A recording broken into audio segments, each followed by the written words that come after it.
The unforgettable disappearance of Lauren Whitfield, Medford, Oregon, 1998. On a crisp autumn afternoon in late October 1998, 22-year-old Lauren Whitfield stepped onto the quiet, winding trails of Jacksonville woodlands near Medford, Oregon, and was never seen again. No calls, no footprints beyond a certain point, no sign of struggle, just an eerie silence where once there had been a lively presence. Before we dive in, if you enjoy chilling true stories and unsettling mysteries, hit that like button, subscribe, and turn on the notification bell so you know when new videos are available. Lauren was a senior at Southern Oregon University, known among friends and family as thoughtful, determined, and quietly introspective. A promising art student with a penchant for sketching the natural world around her, she had recently returned to Medford for the fall semester after a summer spent volunteering at a wildlife rehabilitation center. Despite a naturally reserved demeanor, Lauren's circle described her as warm and engaging once you got past her initial shyness. She was the kind of person who preferred deep conversations over crowded parties, often escaping into books or long walks to find clarity. That Thursday afternoon, October 29th, Lauren had mentioned to her roommate she intended to explore a rarely visited segment of the Jacksonville woodlands, a vast stretch of dense forest dotted with old logging trails, winding creeks, and a kind of silence that feels almost sacred. The area was less frequented than the more popular Table Rocks in the north, giving Lauren the solitude she cherished for sketching and reflection. Medford that day was typical for late fall. Cool with a high overcast, the fading light filtering softly through the golden leaves of the towering Douglas firs and madronas. The trails, carpeted with damp pine needles and scattered oak leaves, were slippery in places but still passable. Lauren carried a small backpack containing her sketch pad, pencils, water bottle, and a folded map she had picked up at the local ranger station earlier that week. She had told no one she was going so far into the woods, only that she needed space to work on her portfolio for a scholarship application. She left the campus around 2:30 p.m., telling her roommate she'd be back by early evening. The last confirmed sighting of Lauren was on a narrow dirt trail near an old logging road, roughly 2 miles from the main park entrance. A lone hiker, passing by around 3:15 p.m., later told police he had seen a young woman matching Lauren's description sitting on a fallen log, seemingly absorbed in her sketch pad. She appeared relaxed, focused, and untroubled. But by nightfall, Lauren had not returned to her apartment. Her roommate, initially assuming she'd lost track of time, became worried after repeated calls went unanswered. The next morning, Lauren's parents were contacted. They immediately reported her missing to the Medford Police Department. Her car, a silver 1995 Toyota Corolla, was found parked at the trailhead lot, untouched and locked, with her backpack inside. The official missing person report, coded MPD 98-2746, was opened within hours of the incident. Officers combed the surrounding forest, calling out her name, searching for any sign of Lauren, her clothing, belongings, or any disturbance to the landscape. Tracking dogs were brought in but failed to pick up a definitive scent trail beyond the immediate vicinity of a trailhead. No footprints were found beyond the spot where the hiker had last seen her. In the days that followed, the search expanded. Volunteers from the local community, search and rescue teams, and Oregon State Parks personnel scoured the dense woodland and nearby creek beds, scanning every inch for clues. Drones were used to capture aerial images and to identify anything unusual from above. Still, no trace of Lauren was found. Police investigators interviewed the hiker, the last known eyewitness, who described Lauren as calm and focused, with no indication of distress. He recalled that she had been sketching something on the ground, possibly the pattern of fallen leaves or a cluster of wild mushrooms. Nothing suggested she was aware of being followed or watched. Lauren's family described her as someone deeply connected to nature but careful. They emphasized she was unlikely to venture into dangerous areas without preparation or company. Her phone records showed no outgoing calls after she left campus, and there were no signs of foul play in the parking area or surrounding trails. Over the weeks, rumors swirled quietly through Medford's tight-knit community. Speculation about accidental injury, animal attacks, or the possibility of Lauren deciding to leave on her own. Yet, despite exhaustive searches and public appeals, no evidence emerged to support any theory. Today, More than 2 decades later, the disappearance of Lauren Whitfield remains a haunting mystery in the Pacific Northwest. Officially classified as a missing person case with no resolution, MPD 98-2746 is occasionally revisited by cold case detectives, with new technologies prompting fresh hope.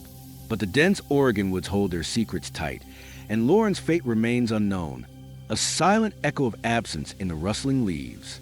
On the day Lauren Whitfield vanished, the minutes and hours that followed remain critical yet frustratingly incomplete. This detailed timeline, compiled from police reports, witness statements, and family interviews, attempts to reconstruct her last known movements and the immediate response that followed. 8 a.m., Lauren's morning routine. Lauren was seen by her roommate, Melissa Carter, preparing for the day in their small apartment near Southern Oregon University. Melissa recalled Lauren was unusually quiet that morning, but otherwise appeared healthy and focused. She had breakfast and packed her backpack, which included her sketch pad, pencils, water bottle, and a map of Jacksonville woodlands. Lauren told Melissa she planned to explore a lesser-known section of the woods to find inspiration for her art portfolio. There was no indication of distress or unusual behavior. 10:15 a.m., Lauren leaves campus. Security camera footage from the university's parking lot captured Lauren leaving the campus on foot. She carried a small backpack and wore a dark green jacket, jeans, and hiking boots. The weather was overcast, typical for late October. She was headed east toward the Jacksonville woodlands, about 3 miles from campus. Noon, last phone activity. According to phone records, Lauren's cell phone logged its last signal ping near the Medford City Center around noon. This was consistent with her walking route toward the woods. After this point, no outgoing or incoming calls were made or received. Friends or family reported no messages or calls to or from Lauren after noon. 2:10 p.m., arrival at Jacksonville Woodlands Trailhead. Lauren's silver 1995 Toyota Corolla was parked at the small dirt lot at the southern entrance to the Jacksonville Woodlands. The vehicle was found locked and intact the day she was reported missing, with her backpack inside the passenger seat. Local park rangers confirmed she had obtained a trail map from the ranger station earlier that week, indicating some planning for her excursion. 3:15 p.m., last confirmed sighting.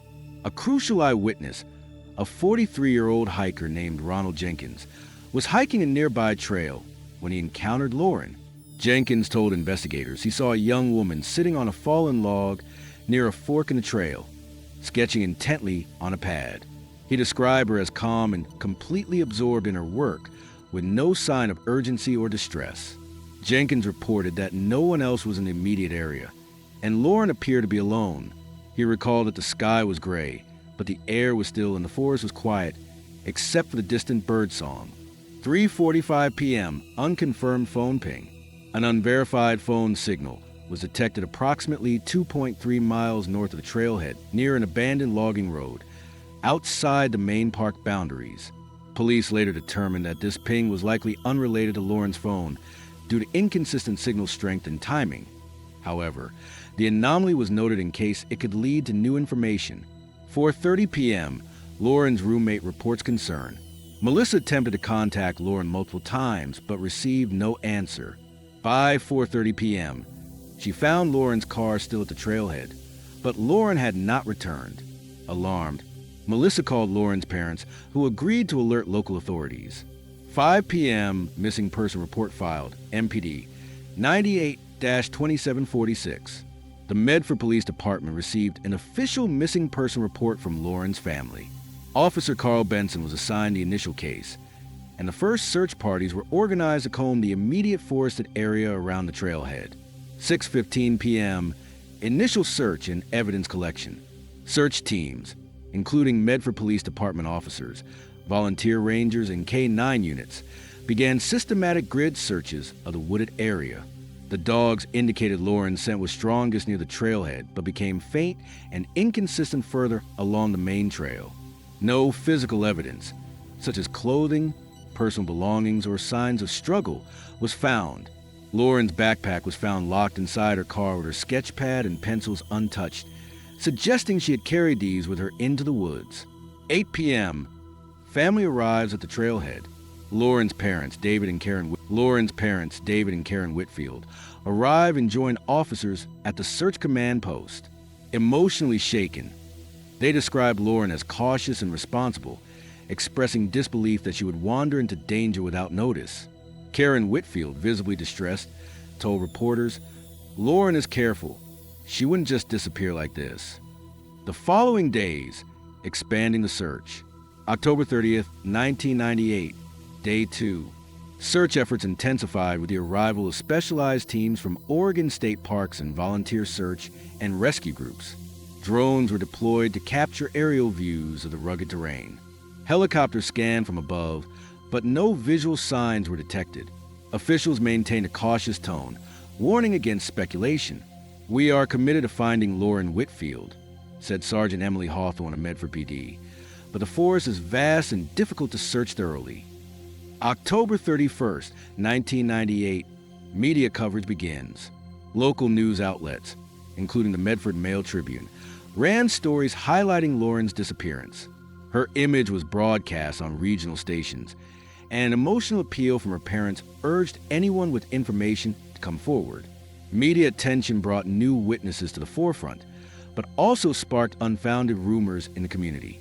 November 3rd, 1998, suspicious sightings and red herrings. Two developments complicated the investigation. One, the mysterious camper. A man named Paul Reynolds reported seeing a suspicious camper van parked near the Jacksonville Woodlands entrance on the day Lauren vanished. Reynolds described the driver as oddly nervous and leaving the area quickly after spotting the search parties. Police investigated but found no vehicle matching the description, nor any evidence linking the report to Lauren's case. The lead was classified as a red herring. 2. The unidentified footprint. Search teams discovered a single boot print near a creek crossing, roughly a mile from the trailhead. The print was larger than Lauren's known shoe size and inconsistent with those of search personnel. Forensic analysis was unable to match it to any known suspects or search team members. The origin of the print remains unexplained. Family and community reaction. Lauren's disappearance sent ripples through the Medford community. Vigils were held, and local churches organized prayer groups to support the community. Her friends expressed frustration and fear. Some whispered about the dangers of the woods, while others speculated on more sinister possibilities. Her best friend, Amanda Lee, recalled, "Lauren wasn't careless. We all worried about the woods sometimes, but she always respected nature. It just didn't make sense." Law enforcement's official stance. Detectives treating MPD 98-2746 faced numerous challenges. The wooded terrain hindered search operations, and the lack of physical evidence complicated the creation of a suspect profile. Police interviews ruled out acquaintances and known associates, finding no signs of domestic problems or threats. Sergeant Hawthorne later reflected, "Without a body or a clear lead, it's like chasing shadows. Every piece of evidence, or lack thereof, can mean something or nothing at all." Theories circulated. Accidental injury. Could Lauren have fallen or been trapped somewhere inaccessible in the dense woods? Search teams found no sign of injury or shelter. Voluntary disappearance. Some speculated Lauren chose to vanish to escape pressures, though family and friends rejected this, citing her upcoming scholarship and plans. Foul play. Despite no signs of forced abduction, some wonder if Lauren encountered someone with ill intent while isolated. Wildlife encounter. Though less likely in Medford's lower elevations, some suggested animal predation as a possibility. None of these theories gained definitive evidence to support them. Unanswered questions. Why was Lauren's phone signal detected north of the trailhead hours after her last confirmed sighting, and why was it not traceable afterward? What significance, if any, did the unidentified boot print hold? Who was the nervous man seen near the woods? And was the report reliable? Did Lauren truly disappear without leaving a trace, or was she taken by something or someone that left no immediate evidence? Lauren Whitfield's disappearance remains one of the region's most haunting mysteries, an unresolved case that continues to draw the attention of law enforcement, amateur sleuths, and those who knew her. The answers remain just beyond reach. Nearly a quarter century has passed since 22-year-old Lauren Whitfield vanished into the dense woods near Medford, Oregon. Despite exhaustive investigation, intense search efforts, and numerous leads, the mystery remains unsolved. In this episode, we examine the most compelling theories and lingering questions about what might have happened that autumn afternoon. As we explore these possibilities, we avoid speculation and sensationalism, focusing instead on the facts, testimonies, and evidence or absence thereof that shape the case. Theory 1. Abduction by a stranger. The most troubling and frequently considered theory is that an unknown individual abducted Lauren while she was isolated in the woods. Supporting evidence. Lauren disappeared suddenly, leaving no trail. The presence of an unidentified boot print near a creek crossing, inconsistent with the footwear of search teams or Lauren, suggests that someone else was nearby. The suspicious camper van reported near the trailhead on the day of the disappearance, though uncorroborated, introduced the possibility of a stranger lurking in the area. Context. Medford and its surrounding rural areas have experienced isolated cases of transient offenders in the 1990s, but no confirmed connection was ever made to Lauren's disappearance. The lack of physical evidence, such as signs of struggle, clothing, or belongings, complicates this theory. Challenges. No witnesses reported seeing Lauren with another person. No forensic evidence, such as DNA or fibers, was recovered. The area is vast and dense, making it difficult to rule out an unknown assailant definitively, but also leaving open the possibility that Lauren wandered off voluntarily or accidentally. Theory 2. Voluntary disappearance. Another line of thought is that Lauren chose to disappear, perhaps overwhelmed by personal pressures or seeking to escape aspect of her life. Supporting evidence. Lauren had been described by friends as introspective and sometimes withdrawn, although no apparent signs of distress were evident in the months leading up to the incident. Her phone went silent after noon on the day she vanished, possibly indicating an intention to cut off contact. The absence of physical evidence, such as a struggle or accident site, could support the notion that she planned to vanish without leaving a trace. Context. Southern Oregon University classmates noted Lauren had expressed anxiety about her upcoming scholarship application and plans, but also showed dedication and hope for her career. There were no indications of mental health crises or threats from others. Challenges. Lauren left behind personal belongings in her car at the trailhead, suggesting she did not intend to travel far or immediately. Family members strongly rejected the idea that she would abandon her life without explanation, citing her deep connections and aspirations. Theory 3. Accidental injury or natural causes. Given the challenging terrain and the wooded area's potential hazards, a tragic accident is a plausible scenario. Supporting evidence. The Jacksonville woodlands are home to steep inclines, rocky outcrops, and numerous creek crossings where someone could slip or fall. Lauren was last seen deep in the forest, where help or rescue would be difficult to access quickly. Search dogs lost her scent after a short distance, possibly indicating she was immobilized or unable to continue. Context. Previous local incidents had involved hikers suffering injuries or getting lost, some with fatal outcomes, though typically these cases left some trace or resolved within days. Challenges. No remains, clothing, or evidence of injury were discovered despite extensive searches. The forest terrain, while dense, was regularly used by hikers and forest workers, making it less likely that a body could remain undiscovered for so long. An unsettling thought, the unexplained anomaly. Some locals and occasional investigators have proposed a more supernatural or mysterious explanation, although these remain speculative and outside the scope of official inquiry. Stories persist of strange lights seen near the Jacksonville woodlands on the night of Lauren's disappearance, along with whispered tales of other unexplained vanishings in the area dating back decades. While such ideas have no foundation in evidence and are treated skeptically by authorities, they add to the case's enigmatic aura and fuel public fascination. The lingering questions. Why did Lauren's phone appear to ping in an area north of the main trail, away from her known path? Who left the unidentified boot print? And why was it never matched to any known individual? Was the nervous camper van a coincidence or a missed opportunity to find a lead? Could Lauren have been affected by environmental factors, hypothermia, disorientation, or wildlife? Despite the lack of physical evidence, these questions remain unanswered, leaving the community and investigators with only fragments of a puzzle they cannot yet solve: the human toll. For Lauren's family, every day since her disappearance has been marked by uncertainty and grief. Her parents have maintained a quiet dignity, supporting searches and appeals, but avoiding public sensationalism. "We want answers," her mother Karen said in a 2005 interview. "But more than anything, we want to know what happened to our daughter." Friends and classmates have organized annual vigils and created scholarships in Lauren's name, preserving her memory and raising awareness of missing person cases in rural America. Official status and cold case review. The Medford Police Department still lists Lauren Whitfield's case as active but unsolved. Periodic reviews using modern forensic techniques, including DNA analysis and digital reconstructions, have yielded no breakthroughs. Sergeant Emily Hawthorne, who helped lead the original investigation, has said, "Cases like this remind us how fragile and complex these mysteries can be. Time does not always heal.